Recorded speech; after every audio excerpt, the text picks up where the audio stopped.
Hello every one. കുറേ പേര് വിമർശിച്ചു, എന്തിനാണ് ദിയ ഫാത്തിമ തിരിച്ചു വന്നത് കൊണ്ട് നിങ്ങൾ വീഡിയോ ഇടുന്നു. നോക്കൂ, ഞങ്ങളുടെ ആരുടെയോ ഒരാളുടെ വീഡിയോ കണ്ട് ദിയ ഫാത്തിമയെ ആർക്കോ ഇഷ്ടപ്പെട്ടു.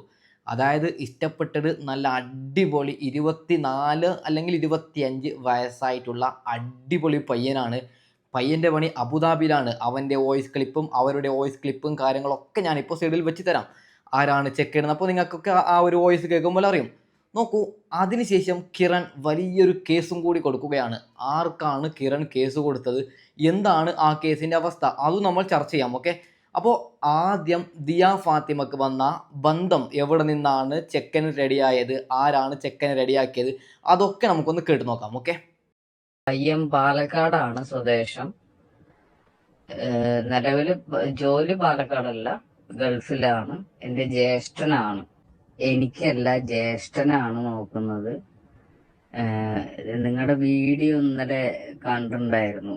അപ്പൊ ഇന്നലെ ജ്യേഷ്ഠൻ ഇങ്ങനെ അവിടെ ഉമ്മാനോട് പറഞ്ഞുണ്ടായിരുന്നു, ഞങ്ങളാരും നാട്ടിലില്ല, നിലവിലും ഉമ്മയും ഞങ്ങളെല്ലാവരും ഇവിടെ ഗൾഫിൽ തന്നെയാണ്, അബുദാബിയിലാണ് ഞങ്ങളെല്ലാവരും ഉള്ളത്.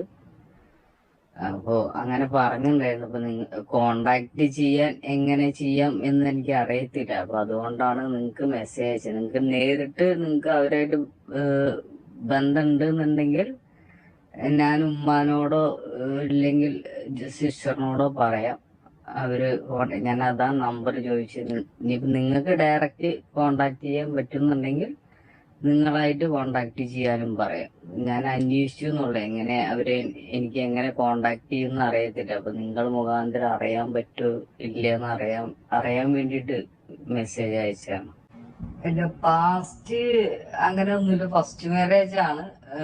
ഞങ്ങൾ കുറച്ചു കാലമായി, ശേഷം കുറെ കാലം ഇങ്ങനെ നോക്കാൻ വേണ്ടി നിൽക്കുന്നു. മൂപ്പര് വേണ്ടാന്ന് ഇങ്ങനെ ഡിലേ ആക്കി പോയതാണ്.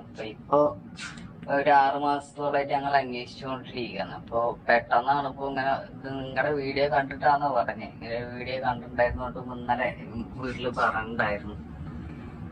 അപ്പൊ അങ്ങനെ കോണ്ടാക്ട് ചെയ്യാൻ വേണ്ടിയിട്ട് ചെയ്തതാണ്. ഞങ്ങള് വീഡിയോസും കാര്യങ്ങളെല്ലാം ഞാൻ കണ്ടിട്ടുള്ളായിരുന്നു. ഞാൻ ഇതിന്റെ മുമ്പ് കണ്ടിട്ടുണ്ട്. നിങ്ങളുടെ അല്ലാണ്ട് തന്നെ ഒരുപാട് വീഡിയോസും കാര്യങ്ങളും യൂട്യൂബിലും മറ്റും കിടക്കുന്നുണ്ടല്ലോ, അതെല്ലാം കണ്ടുള്ളത് തന്നെയാണ്. പിന്നെ ഉമ്മാക്ക് അറിയണ്ടായിരുന്നില്ല. ഉമ്മാക്ക് ഇന്നലെ ജ്യേഷ്ഠൻ പറഞ്ഞതിന് ശേഷമാണ് ഉമ്മാക്കും എല്ലാം അറിയുന്നത്. സിസ്റ്റർ ആണെങ്കിലും അളിയനാണെങ്കിലും ഇന്നലെയാണ് അവരുടെ അടുത്ത് പറഞ്ഞിട്ടുണ്ടായിരുന്നത്. അവരും ഇന്നലെയാണ് ഇങ്ങനെ അറിയണ്ടായിരുന്നത്, ലാസ്റ്റ് ഇങ്ങനെ ഒരു സംഭവം ഉണ്ടെന്നുള്ളത്. അതെല്ലാം ഞങ്ങൾ ഇന്നലെ ഡിസ്കസ് ചെയ്തിട്ടുണ്ടായിരുന്നതാണ്. അത് അറിഞ്ഞുകൊണ്ട് തന്നെയാണ് നമ്മൾ അങ്ങോട്ട് ഇങ്ങനെ വെക്കുന്നത്. മുന്നോട്ടുള്ള കാര്യത്തില് നല്ല രീതിയിൽ പോവും എന്നുള്ള രീതിയിൽ മാത്രമേ നമ്മൾ പാസ്റ്റും കാര്യങ്ങളും നോക്കുന്നില്ല. അപ്പൊ അത് എങ്ങനെ മൂവ് ഓൺ ചെയ്യും എന്നുള്ളത് അറിയത്തില്ല. നിങ്ങളെയാണോ കോണ്ടാക്ട് ചെയ്യേണ്ടതോ, നിങ്ങൾക്ക് ഡയറക്റ്റ് ബന്ധം ഉണ്ടാവരായിട്ട് വേറെ എങ്ങനെയാണ് ഞങ്ങൾക്ക് ആർക്കും അറിയത്തില്ല. അപ്പൊ എങ്ങനെയാണ് ബന്ധപ്പെടാന്ന് അറിയാൻ വേണ്ടി കോണ്ടാക്ട് ചെയ്തതാണ്. നോക്കൂ, എന്തൊരു നല്ലൊരു ബന്ധമാണ്. ചെക്കനെ കണ്ടല്ലോ നിങ്ങൾ, എങ്ങനെയുണ്ട് ചെക്കന്? അതിനുശേഷം ചെക്കൻ്റെ പണി അബുദാബിയിലാണ്. ഫാമിലി എല്ലാവരും അബുദാബിയിൽ സെറ്റിൽഡ് ആണ്. ഒരു കാര്യം ദിയയുടെ കുടുംബത്തോട് ഞാൻ പറയുകയാണ്, തുള്ളിച്ചാടാൻ പാടില്ല. അതായത് നിങ്ങളും ചെറിയ രീതിയിൽ അന്വേഷിക്കണം ചെക്കന്, അതായത് ചെക്കന് പണിയുണ്ടോ, എന്താണ് ഇവർ പറയുന്നതൊക്കെ സത്യമാണോ, അതൊക്കെ നല്ല രീതിയിൽ അന്വേഷിച്ചു കൊണ്ട് ഇതെങ്ങാനും എല്ലാ രീതിയിലും സെറ്റായി കഴിഞ്ഞാൽ ദിയ രക്ഷപ്പെട്ടു. അതായത് തലയിൽ എഴുതിയത് ഒന്ന് നമുക്കത് എത്തിപ്പെടും. അത് നമ്മൾ ഇപ്പോൾ ഉദാഹരണം, ഇപ്പോൾ നമുക്ക് എന്തെങ്കിലും കിട്ടാനുണ്ടെങ്കിൽ അത് നമുക്ക് കിട്ടുക തന്നെ ചെയ്യും, അതിന് എത്ര കിരൺമാരല്ല ആര് വന്നാലും. ഓക്കെ, അപ്പോൾ ഈ ബന്ധം, ഈ ഒരു ന്യൂസ് കേട്ടപ്പോൾ സത്യം പറഞ്ഞാൽ എനിക്ക് ഭയങ്കര ഹാപ്പിയാണ് തോന്നിയത്. ഓക്കെ, അപ്പോൾ നമ്മുടെ കിരണ് ഒരാൾക്ക് കേസ് കൊടുത്തിട്ടുണ്ട്. അതായത് ഈ ഫോൺ കോളൊക്കെ നിങ്ങളൊക്കെ കേട്ടവരല്ലേ, ഈ ദിയ തിരിച്ചു വന്നു എന്ന് പറഞ്ഞ്. ആ ഫോണിൽ അസൻ എന്ന് പറയുന്ന ഒരാൾക്കാണ് കേസ് കൊടുത്തത്. എന്തിനാണ് നിങ്ങൾ കോൾ വിളിച്ച് സംസാരിച്ചതെന്ന് പറഞ്ഞ്. അപ്പോൾ അതിൻ്റെ ഒരു അസന് നമ്മളോട് കൃത്യമായിട്ട് പറയുന്നുണ്ട് എന്താണ് കേസ് എന്ന്. നമുക്കതൊന്ന് കേട്ട് നോക്കാം. ഓക്കെ, പ്രതിസന്ധിയിലൂടെയാണ് ഞാനും കടന്നു പോകുന്നത്. ഇതിനോടകം തന്നെ പല ഫോൺ കോളുകളും എനിക്ക് വരികയുണ്ടായി.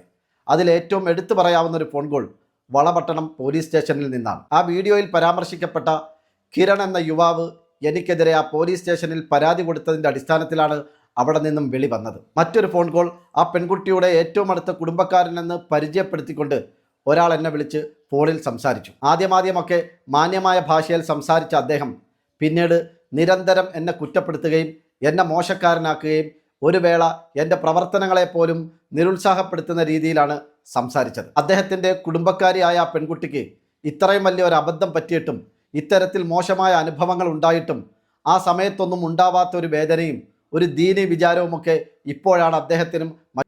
മോനെ കിരണിനോട് എനിക്ക് പറയാനുള്ളത്, അതായത് കിരണിൻ്റെ നിലവിലെ അവസ്ഥ എനിക്ക് മനസ്സിലാവും. അതായത് എല്ലാ സോഷ്യൽ മീഡിയയിലും ചർച്ച കിരണാണ്. അപ്പോൾ കിരണും ഒരു ടെൻഷൻ ഉണ്ടാവില്ലേ, പെണ്ണ് പോയി എന്നൊക്കെ പറഞ്ഞിട്ട്. അപ്പോൾ നല്ല രീതിയിൽ ടെൻഷനുള്ള കിരണിന് ഇതൊക്കെ കാണുമ്പോൾ ടെൻഷനായിട്ടുണ്ടാവും. അതുകൊണ്ടായിട്ടുണ്ടാവും കിരൺ പോയി കേസ് കൊടുത്തത്. എന്നാലും എൻ്റെ കിരണെ, ഇതൊക്കെ ജീവിതത്തിൽ സംഭവിക്കുന്നതാണ്. നിങ്ങളെ അതായത് ഒരു സമയത്ത് ഈ റമദാൻ മാസത്തിൽ A to Z എല്ലാ യൂട്യൂബർമാരും ചർച്ച ചെയ്ത ഒരു വിഷയമാണ് നിങ്ങൾ ഒളിച്ചോടിപ്പോയി എന്ന് പറഞ്ഞ്. നിങ്ങളും ദിയ കൃഷ്ണ എന്ന് വരുന്നുണ്ട്, നിങ്ങളും ദിയ ഫാത്തിമയും തമ്മിലുള്ള ഒരു വീഡിയോസും സോഷ്യൽ മീഡിയയിൽ പരന്നു. അതുകൊണ്ട് നിങ്ങളൊരു ബ്രേക്കപ്പ് ആയി കഴിഞ്ഞാൽ എൻ്റെ പൊന്നു കിരണെ, അതും സോഷ്യൽ മീഡിയയിൽ ചർച്ചയാവും. പിന്നീട് എല്ലാവരോടും പറയാനുള്ളത്, ഈ ടോപ്പിക്ക് ഇവിടെ കൊണ്ട് നമ്മൾ നിർത്താം. കിരൺ ആയാലും ഒരു മനുഷ്യനാണ്, ദിയ ഫാത്തിമയായാലും ഒരു മനുഷ്യ സ്ത്രീയാണ്. അവർക്ക് ഇനിയും നല്ല ലൈഫ് ഉണ്ട്, ജീവിച്ച് പോകട്ടെ.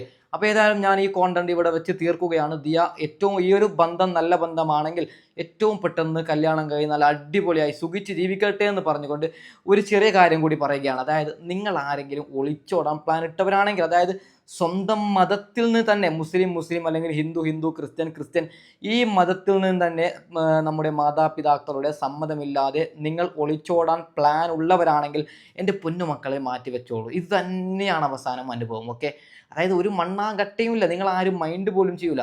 നിങ്ങൾ വിട്ട് കളയണം. എല്ലാവർക്കും ലവും കാര്യങ്ങളും എല്ലാ മനുഷ്യന്മാർക്കും ഉണ്ടാകുന്നു, പൊട്ടൊന്ന് ബ്രേക്കപ്പ് ആവുന്നുണ്ട്. അത് കല്ലിബില്ലേ, നിങ്ങൾ അതിനെ മൈൻഡ് ചെയ്യണ്ട.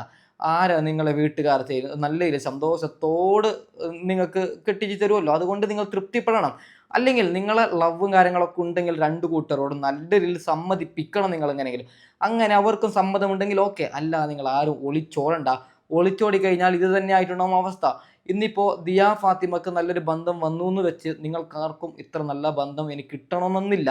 അതുകൊണ്ട് ഒളിച്ചോടുമ്പോൾ ചെറിയ രീതിയിൽ ചിന്തിക്കുക എന്ന് പറഞ്ഞുകൊണ്ട് മോനെ കിരണെ വിഷമിക്കണ്ട, എല്ലാം ശരിയാവുമെന്ന് പറഞ്ഞുകൊണ്ട് ഫാത്തിമയോട് ഇനിയുള്ള ലൈഫ് അടിച്ചു പൊളിച്ച് ജീവിക്കുമെന്ന് പറഞ്ഞുകൊണ്ട് ഈ വീഡിയോ ഞാൻ വൈൻഡപ്പ് ചെയ്യുകയാണ്. Okay, by.